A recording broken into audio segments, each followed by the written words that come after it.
Make me beautiful. Paint me like one of your French girls. Yes. Just lovely. Beautiful.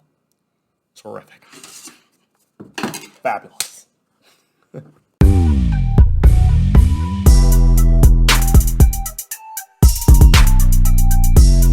All right, man. Obi-Wan Kenobi.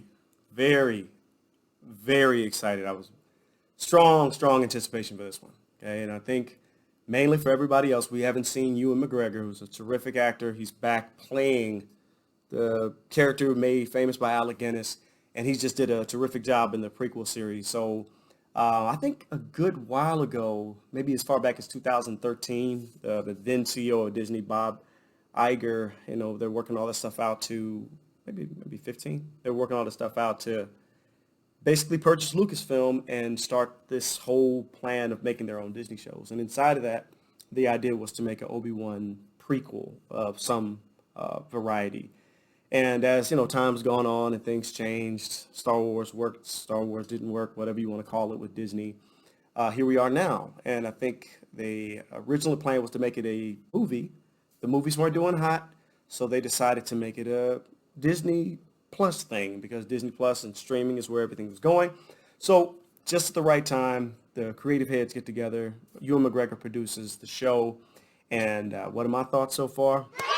I like it. It doesn't mean it's flawless. Doesn't mean that it's perfect. It's without issue. But damn, I think they win on pure nostalgia. Pure excitement to see familiar faces again, to feel like as a fan your eagerness for this media, this eagerness for this property is just being rewarded. And I just want to kind of get into my likes and things I feel like could be a little bit better and what I think's coming. So as of this recording, they've released 3 episodes. I believe it was was that Friday night? I think Star Wars Celebration, a couple of nights, 2-3 weeks ago. They released the first 2 episodes, part 1 and part 2 of the Obi-Wan Kenobi series. I was very excited. I was prepared to stay up to 3 in the morning. I'm on the East Coast. And I was prepared to stay up all night, to see Kenobi. And I hop on Twitter, and it's already up. It's already on Disney Plus. It's midnight, and I'm like, oh my gosh, I'm so excited. I just felt like a kid. It felt like being back in the 90s when my dad introduced me to Star Wars for the first time. And so when the story starts out, we meet Obi-Wan 10 years after the events of the Revenge of the Sith. Of course, the Emperor is able to execute Order 66, and if you're a Star Wars fan, it's the Jedi Holocaust and a bunch of other terrible things that he enacted all over the galaxy to take over. And you're led in with a pretty violent scene. And I think Disney did a pretty responsible thing to do a preface of how shocking this would be due to the events that had recently happened in Texas. But it's heavy. It's hard. As it starts out, there's a massacre that's going down. And of course, spoiler alerts if you haven't seen episode 1 through 3. But there's a massacre, and we all know what Order 66 is. There are some children who are being protected by a Jedi master at the Jedi Temple. And, of course, she falls, and the children are just trying to survive. And that's where we're led to start. As the story again jumps forward to where Obi-Wan is now. He's very much so a broken man. And he's living in the after effects of some pretty bad PTSD. And it's understandable. And what Ewan McGregor is able to do with his face in Star Wars media, what he's able to do with his emotions, I applaud. Because I think Disney's approach to Star Wars has been very fan servicey and stay on the happy side of things, do what make people happy. And they're allowing this to be a pretty heavy-handed, this man is depressed. He's really broken down. So for what they're showing from this, not only is he broken down, the Empire has employed these characters called Inquisitors who are Force users who are probably Jedis who defected or Force sensitives who are taken to hunt down the remaining Jedi.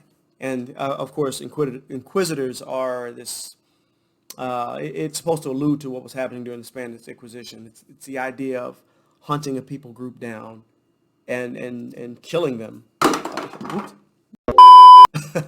And killing them because of who they are. And it's really scary. So you have these new characters showing up. And one character we already recognize. If you've been watching the cartoon media over the past 10 years, it's a character called the Grand Inquisitor who shows up in Rebels. And people are going to complain about his appearance, but I'm not particularly bothered by how he looks. It's about the performance. And there's another character named Riva, and there's another member of their order. And the Riva character is quickly seen as impulsive and ambitious and highly driven and motivated. And she's really portrayed to be strongly unlikable because she's trying to do something. And you don't quite know what it is. You can assume. So introducing all the characters aside, it's interesting to see where they are. The other thing that I really enjoy so far is there's a parallel. If you watched The Last Jedi, like it or not, Luke's character in The Last Jedi is living post a Holocaust. He saw the destruction of the Jedi, the new Jedi Temple, and he is highly depressed. He's lost all motivation. He's lost enthusiasm, and he's distanced himself from the Force. And a lot of people didn't like that. They didn't like the idea that the Luke Skywalker from Return of the Jedi and Empire Strikes Back, and they're not seeing him in his heyday, but he's post a depression.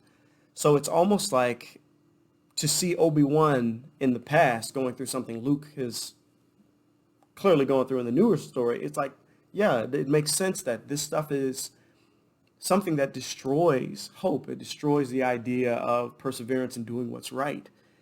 So those introductions to those characters are just powerful.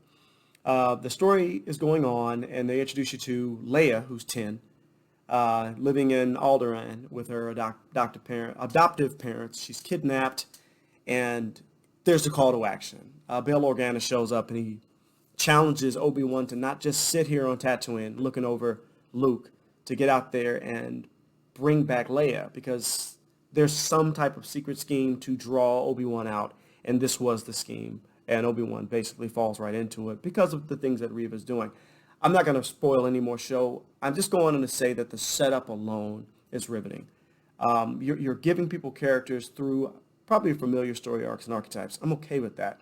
But I just want to see what these characters are doing in media. So then you got to talk about the return of the big man. Hayden Christensen is able to come back as Darth Vader. And again, it's the goosebumps. It's just like, wow. Like, we all really had a fun time shitting on Hayden Christensen and his performance in the prequel series. But to see him come back, to see him and just embrace, you know what, this is just a part of our, this is a collective experience we all had. And we're so thankful that he's able to join in this big Star Wars family. And all these characters. And there's been some nasty people with some disgusting attitudes about Reva and the wonderful actress who's playing her, Miss Moses. That's not who we need to be. That's not who we're going to be, and that's not what we're going to identify as the fans of this media. We love it, and we want to protect it from the ugliness that people feel so free to be. She's doing a great job.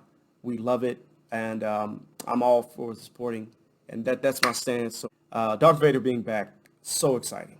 It's just a treat. The way that they show him, he is very much so lost in his darkness. If you had the opportunity to see the last 4 episodes of the Clone Wars story, and you were able to see Star Wars, the Rebels, where Darth Vader is showing up there, and there are these glimpses. And if you've seen in Rogue One, really getting to see Darth Vader be the Dark Lord of the Sith. And damn, I mean, in episode 3, we get to see how far gone he is. And it is, I don't know if I want to say a treat. That's probably dark, but it's amazing. It's powerful, and it's very emotional, the response that Ewan McGregor is able to draw out of his performance to have this interaction. Now, maybe this does something different to canon, but I believe the story has room to figure out some different maneuvers with who meets who and when and why, and if certain characters are dead. But honest to God, I really feel like Kenobi is an exercise in fan service. It doesn't have to be a great story. We know where the story goes. We know no one of real import is going to die.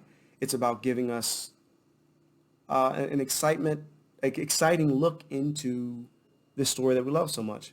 It's not perfect. I believe that it's a bit rushed. It feels like because it's a miniseries, it doesn't get to spend a lot of time with certain character beats. It just kind of has to rush through them and give you the pantomiming version of it to let you know what's going on. And that's okay. The cameos and the stars that are stepping in to do these little side characters, it's a joy. So my attitude so far, and we're only 3 episodes in, so I'm not going to really rate it quite yet, not until we get to episode 6. But these are just my raw feelings. I'm not really structuring my thoughts here. I'm elated. And it's my nerddom speaking. I'm happy to see that it's Mandalorian is also a fan service piece, but it just Obi-Wan hits a little harder. It's a little better. It's more fun. Boba Fett is fan service piece, but Obi-Wan just hits a little bit better.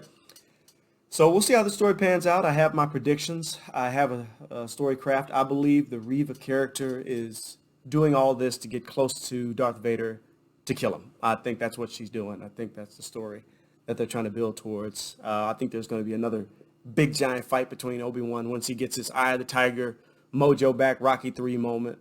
And he's gonna school Darth Vader again. And my next prediction, I think we're gonna see a Force Ghost Qui-Gon Jinn. Very excited. I hope Liam Neeson's coming back. I've heard some things, but I'm just gonna let my fingers stay crossed and keep hoping. And once again, folks, thank y'all so much for just listening in and joining in. And please like, share, subscribe. And any predictions that you have. What do you feel Kenobi's doing? What's the next move for Disney? What are your thoughts? Please let me know in the comments, and we can keep this dialogue rolling. Y'all have a great one, and may the Force be with you.